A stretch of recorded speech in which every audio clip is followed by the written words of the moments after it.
नमस्कार. R R न्यूजमध्ये आपलं सरस्वागत. कुंभोज तालुका हातकणंगले येथील आदेश नेमिनाथ अकिवाटे हा युवक झाडे लावा झाडे जगवा या अभियानासाठी धडपड करत असून काही दिवसापूर्वी त्याने पुणे शहरातील काही भागांना भेट दिली.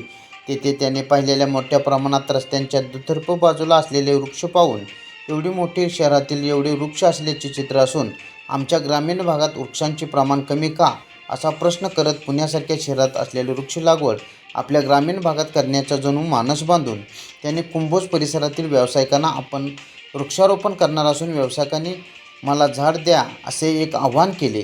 या आव्हानाला प्रतिसाद देत Pratibha traders, Padmavati sarees, Gomtesh mobile, Janata garage, Pramod classes यांनी प्रतिसाद देत माझ्याकडे झाडे सुपूर्द केले.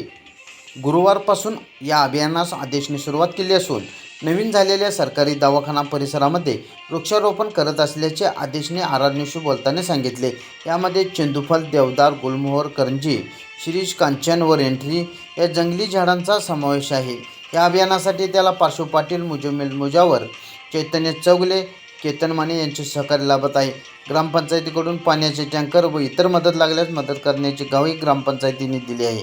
गावातील व्यावसायिकांनी झाडे लावा झाडे जगवा या अभियानासाठी धडपड करत असलेल्या आदेशला किमान एक झाड देऊन झाडे लावा झाडे जगवा या अभियानाला प्रतिसाद देण्याची गरज आहे. आर आर न्यूजसाठी राहुल रत्न परके, हिंगणगाव, कुंभोज. मी एका कामानिमित्त पुण्याला गेलो होतो आणि पुणे सिटीत एवढी झाडं आहेत की ते बघून मला असं वाटलं की आपल्या गावात पण एवढी झाडं हवीत. आपलं गाव खेडेगाव असून एवढी झाडं नाही आहेत आणि पुणे शहर असून एवढी झाडं आहेत. तर मला असं वाटलं की आपल्या गावात पण असं झाडं लावली पाहिजेत. म्हणून मी हा झाडं लावण्याचा उपक्रम हातात घेतला आहे.